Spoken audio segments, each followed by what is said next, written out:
हमारी माताएं योगीराज श्री कृष्ण की पूजा करती हैं, करनी चाहिए, लेकिन उनको समझना पड़ेगा। माताओं, योगीराज श्री कृष्ण की आप पूजा करती हो, करनी भी चाहिए, पर योगीराज श्री कृष्ण के लिए समझना पड़ेगा। अरे गोपाल क्यों कहा जाता है उनके लिए? वो कहते थे मेरी जो दूसरी माँ है जिसका मैं दूध पीता हूँ, और दूध नहीं कहना चाहिए, वो तो अमृत है, गाय का दूध नहीं है, वो अमृत है।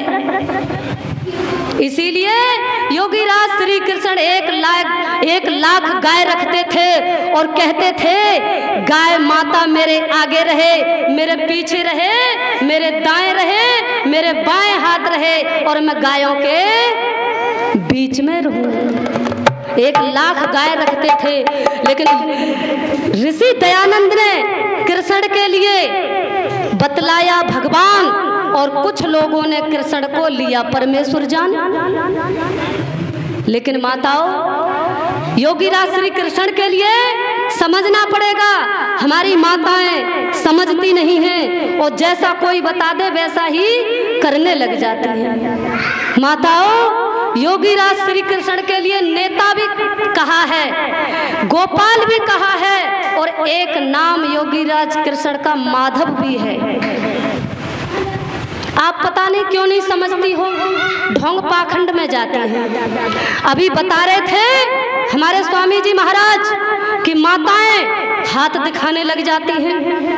एक गांव में एक तिलकधारी आ गया, आर समाजी नहीं, आर समाज का सन्यासी नहीं आया, वो ढोंगी तिलकधारी आ गया। ना ही सत्याव परो धर्मा, जीवन में जो सत्य है वो सबसे बड़ा धर्म है। हम हरा तिलक लगा लें, हम लाल लगा लें, हम पीला लगा लें, धर्मात्मा नहीं हो सकते। तभी तो लिखा है कि सत्य को जानने की कोशिश करो, सत्य को ग्रहण करने में और असत्य को छोड़ने में सर्वदा उद्यत रहना चाहिए। इसीलिए माताओं, सत्य को जानना पड़ेगा। एक ढोंगी और पाखंडी आ गया। अब स्वामी जी बोल रहे थे कि हमारी माताएं ढोंगी और पाखंडियों के चक्कर में फंस जाती हैं, ये बहुत बेचारी भोली होती हैं। एक ढोंगी आ गया बाबा, और माता जी आ गई दरवाजे पर, और माता जी से कहने लगा कि देवी जी, मुझे ऐसा लगता है आप उदास हो। उसने कहा 6 वर्ष हो गए बाबा जी, 6 वर्ष हो गए, कोई संतान नहीं है। उसने कहा तेरे घर में ये बच्चा किसका घूम रहा है, ये किसका बच्चा है? तो वो कहने लगी महात्मा जी, ये मेरा नहीं है, ये पहली औरत का है। अब तो उसको और गुंजाइश मिल गई, तो क्या बताओ महात्मा जी, कुछ बताओ, संतान की प्राप्ति कैसे हो? तो उसने अपनी पत्रा देखी और कहने लगा कि जब तक बेटी, ये तेरे घर में बेटा रहेगा, ये लड़का रहेगा, तब तक कोई तेरी संतान नहीं हो सकती। बीज बो दिया, चला गया। पतिदेव आए घर पर, किसान। पत्नी कहने लगी ये तुम्हारा बेटा है, ये सत्यानाश कर देगा घर का। अरे जब तक ये जीवित रहेगा इस घर में, जब तक मेरे कोई संतान नहीं हो सकती, और इस घर का सत्यानाश कर देगा ये। पतिदेव कहने लगे क्या करना चाहिए देवी जी? पत्नी कहने लगी इसको मारो। कैसे मारो? तरकीब इसकी मैं बता दूंगी। यदि आप इसी तरह से कत्ल कर दोगे तो आपकी जेल भी हो सकती है। ऐसी तरकीब बताऊंगी, लड़का भी मर जाए और जेल भी न हो। पतिदेव कहने लगे क्या तरकीब है? कि देखो, आप खेत में जाते हो, इसको पटेले पर बिठा लेना। खेत में खेत जोतने के लिए जाते हैं, वो क्या बोलते हैं उसे, पटेले पर बिठा लेना। और जैसे ही पटेला आगे को चलाना, दौड़ा देना, और तुरंत बच्चे को गिरा देना, बच्चा गिर जाएगा, मर जाएगा, जेल भी नहीं होगी तुम्हारी और बच्चा भी मर जाएगा। और कह देंगे खेती में कार्य कर रहे थे। अब तो उसका भी दिमाग बदल दिया। पिता ने भी वही किया। पिता ले गया बच्चे को खिला पिला करके, और जैसे ही ले जाता है तुरंत बच्चे को बिठाल करके, और जैसे ही बच्चे को गिराने को था तुरंत उसने आवाज निकाली, पिताजी ये आगे आम का पेड़ है, इसको बचा दो। पिताजी कहने लगे टूट जाने दो, ये तो हमारे हाथ का काम है, और लगा लेंगे टूट जाएगा तो। उस बच्चे के मुंह से फिर से बात यही निकली कि पिताजी आप इस पेड़ को तोड़ दोगे और फिर लगाओगे, लगे न लगे, कब लगे, पर इसको बचा दो। पिताजी की दिमाग में आ गया। पिताजी बोला तेरी बात बेटा बिल्कुल ठीक है। तुरंत उतर करके बच्चे को गोदी में उठा करके अपनी छाती से लगा लिया और आंखों में आंसू भर करके कहने लगा, बेटा तैने आज मुझे पाप से बचा लिया, आज मैं तेरी हत्या करने जा रहा था। तो माताओं ये सत्संग जीवन बदल देता है। अरे इसमें आकर के देखो, विद्वानों की वाणी को सुन करके देखो, आज यही तो हालात हो रही है। इसीलिए क्या लिखा है, आज विद्वानों को घर बुलाना छोड़ दिया है, सत्संग में जाना छोड़ दिया है। इसीलिए क्या स्थिति होती जा रही है, सुनो। क्या बताऊं जमाने की हालत, कुछ भी कहने में आता नहीं है। क्या बताऊं जमाने की हालत, कुछ भी कहने में आता नहीं है। क्या बताऊं जमाने की हालत, कुछ भी कहने में आता नहीं है।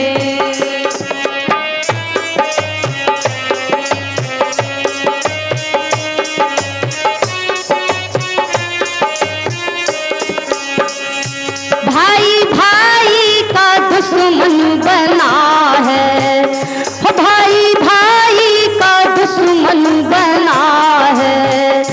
बाप बेटा में झगड़ा ठना है, बाप बेटा में झगड़ा ठना है। अब नहीं है यहाँ पर ठिकाना, कुछ भी कहने में आता नहीं है। अब नहीं है यहाँ पर ठिकाना, कुछ भी कहने में आता नहीं है। क्या बताऊं जमाने की हालत, कुछ भी कहने में आता नहीं है।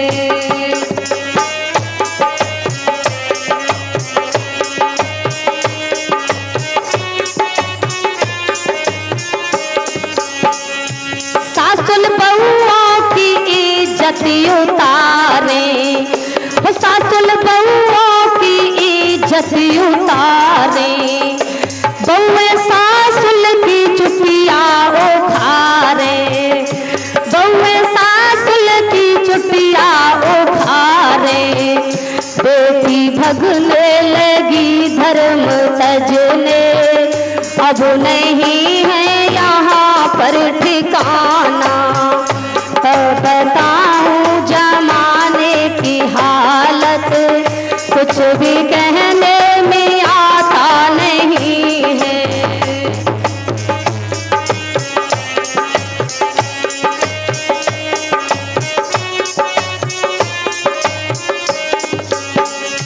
मेरी बहनों जरा सुनती जाना, मेरी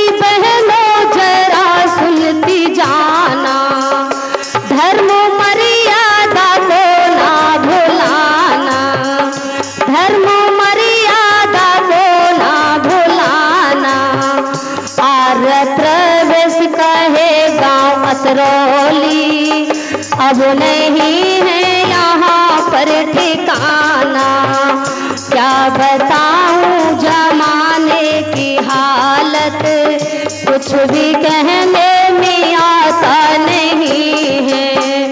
क्या बताऊं जमाने की हालत, कुछ भी कहने में आता नहीं है, कुछ भी कहने में आता नहीं है, कुछ भी कहने में आता नहीं है। अच्छा नहीं लगा हमारी माताओं को शायद, हैं? चलिए कोई बात नहीं, बहुत ही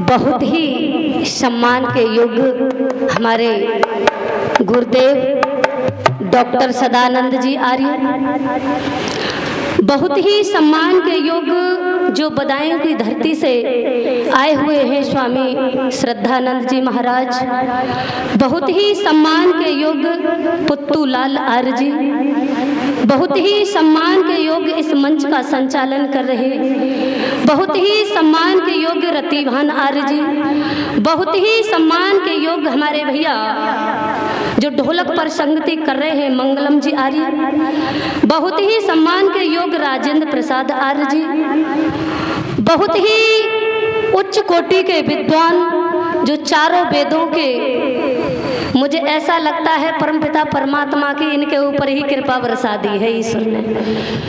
जब हम इनके सामने बोलते हैं तो डर लगता है, क्योंकि बहुत बड़े विद्वान हैं, ईश्वर की कृपा है, इनकी तपस्या है। ऐसे हमारे बीच में आए हुए पंडित राम प्रसाद जी आर्य, सब विद्वानों के लिए एक बार जोरदार से तालियां बजाएंगे। दूर दूर से आए हुए भजन उपदेशक, संन्यास मंडल सभी इस पवित्र भूमि की मंच पर विराजमान, बाहर से आए हुए अतिथि, पूजनीय मेरी माताएं, प्यार करने योग्य बच्चे, माताओं और बहनों, परमपिता परमात्मा की कृपा से ये आपके बीच में वैदिक सत्संग चल रहा है और आपके लिए बहुत ही सुंदर विचार सुनने के लिए मिलेंगे, कल भी मिलेंगे। और इस सत्संग को ऐसा वैसा सत्संग मत समझना, ये वैदिक मंच है, क्योंकि यहाँ से जो आपके लिए बात बताई जाएगी वो एक जीवन जीने की कला बताई जाएगी। क्योंकि हमारा आज हिंदू समाज हमारे भारत देश के लिए प्रधान देश कहा जाता था, आर्यावर्त देश कहा जाता था। आज उसी प्रधान देश के अंदर क्या हालत होती जा रही है। और मेरा ये प्रधान देश इसलिए कहा जाता था कि यहाँ पर गुरुकुल चलते थे। क्या चलते थे माता? गुरुकुल चला करते थे। हर बच्चा गुरुकुल में पढ़ा करता था। और यहीं के नहीं, विदेशी लोग भी कहते थे अगर संस्कृति का पाठ पढ़ना है तो कहाँ जाना चाहिए? भारत देश के अंदर जाना चाहिए। और वही विदेशी लोग यहाँ से संस्कृति का पाठ पढ़ करके जाते थे तो अपने बच्चों को वही संस्कार, वही विचार दिया करते थे। जब पड़ोसी लोग उनसे पूछते थे कि भाई तुम्हारे कहाँ से शिक्षा प्राप्त की है, कहाँ से डिग्री प्राप्त की है, अरे इतने संस्कारवान कैसे बने हो, तो अपने आप के लिए बड़ा गौरव कहने में महसूस करते थे। और क्या उत्तर दे देते थे? हमने ये शिक्षा भारत में जाकर के प्राप्त की है। क्यों? ये प्रधान देश था, मेरा इतना ऊंचा देश रहा है ये। यहाँ पर गुरुकुल चला करते थे। यहाँ की मेरी बहनें गुरुकुल में पढ़ा करती थी, मेरे नौजवान भाई गुरुकुल में पढ़ा करते थे। एक मैकाले नाम का व्यक्ति आया भारत के अंदर, उसने देखा कि ये तो बहुत ऊंची पद्धति है, ये संस्कृति है, ये तो बहुत ऊंची संस्कृति है। उसने कमाल देखा यहाँ का भारत का और सोचने लगा, उसने संकल्प लिया, क्योंकि अपने पिता के लिए चिट्ठी लिखी थी उसने, पिताजी ये भारत देश ऐसा है कि ये प्रधान देश कहते हैं इसके लिए, यहाँ गुरुकुल चलते हैं, ये महान देश है। और मैं आज संकल्प लेता हूँ, जब चिट्ठी में लिखा था और कह दिया था उसने, पिताजी मैं यहाँ से संकल्प लेता हूँ, इस भारत की इस संस्कृति को नष्ट और भ्रष्ट करके तब आऊँगा मैं तुम्हारे पास। ये संकल्प लिया था उसने। और उसने क्या कहा था, उसने एक योजना बनाई थी कि ये गुरुकुल बंद होने चाहिए। क्या होने चाहिए, यहाँ पर स्कूल विद्यालय चलने चाहिए, यहाँ अंग्रेजी पढ़ाई जानी चाहिए। अरे जितने भर मेरे आचार्य पढ़ाते थे गुरुकुलों में, वो सब उनके साथ में क्या किया था, उनकी उंगलियां जलाई थी, उनको मारा गया, उनको पीटा गया, उनको घसीटा गया। और फिर धीरे धीरे जब ये अत्याचार होने लगे तो गुरुकुल सारे बंद होने लगे। और कहने लगा मेरा सपना पूरा हो चुका है पिताजी, अब चिंता मत करना। और उसने ऐसा बीज बो दिया और कह दिया कि पिताजी भारत का बच्चा नकल से तो लगेगा ये भारतीय, पर अकल से ऐसा कर दूंगा इसके लिए। और देख लो आपके सामने आई गई पूरी बात। अंग्रेजी पढ़ रहे हैं, संस्कार लेना कोई नहीं चाहता। आज माता पिता की भी ऐसी बुद्धि हो गई है, कहते हैं आर्य समाजी के पास मत बैठ जाना, गुरुकुल में पढ़ने के लिए मत जाना, वो सन्यासी बन जाएंगे, वो ब्रह्मचारी बन जाएंगे। लेकिन फिर चाहते हैं मेरा बेटा राम जैसा बन जाए। अरे कैसे बन जाएगा, उसके लिए संस्कार मिलेंगे तभी तो आज्ञाकारी बनेगा। अरे तभी तो वो गाय की सेवा करेगा, तभी तो माता पिता का भक्त बनेगा। आज क्या हालत हो रही है मेरे इस देश की, क्योंकि गाय बेचारी सड़कों पर घूम रही है, कट रही है। क्या लिखा है सुनो, जुल्म अति हो रहे तुम कहाँ सो रहे न्यायकारी, चलती गैया के गल पे कटारी।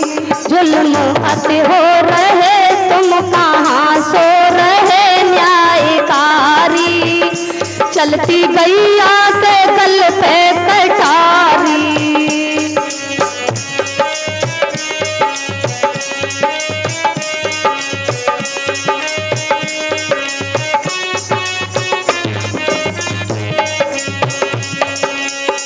देश कैसा अविद्या में छाया, देश कैसा अविद्या में छाया, वेद का ज्ञान सारा भुलाया, वेद का ज्ञान सारा भुलाया।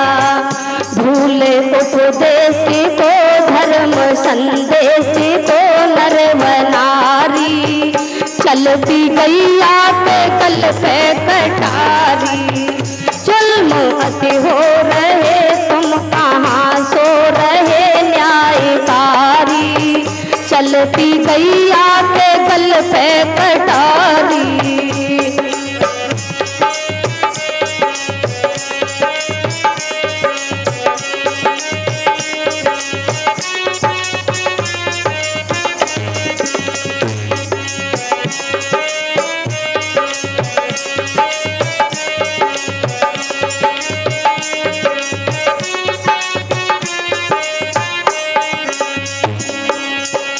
पूज रहे पोप पंडे पुजारी, हो पूज रहे पोप पंडे पुजारी, बैठे खामोश वेदाधिकारी, बैठे खामोश वेदाधिकारी। दुष्ट सुख पा रहे भक्त दुख पा रहे, दुष्ट सुख पा रहे आज भारी, चलती गैया के गल पे कटारी। भक्त दुख पा रहे दुष्ट सुख पा रहे आज भारी, चलती गैया के गल पे कटारी। जुल्म अति हो रहे तुम कहाँ सो रहे न्यायकारी। चलती गैया के गल पे कटारी।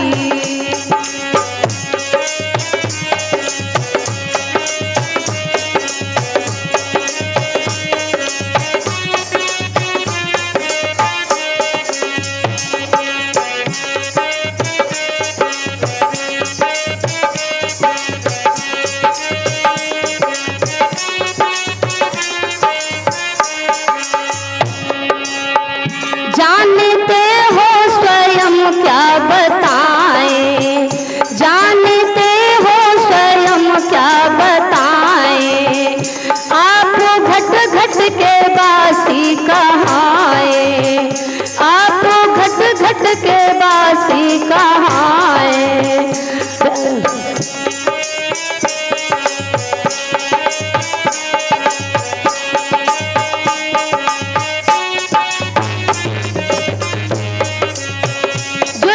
अति हो रहे तुम कहाँ सो रहे न्यायकारी। चलती गैया के गल पे कटारी। जुल्म अति हो रहे तुम कहाँ सो रहे न्यायकारी। चलती गैया के गल पे कटारी। जुल्म अति हो रहे तुम कहाँ सो रहे न्यायकारी। चलती गैया के गल पे कटारी। चलती गैया के गल पे कटारी। चलती गैया के गल पे कटारी। बोलिए योगीराज श्री कृष्ण भगवान की।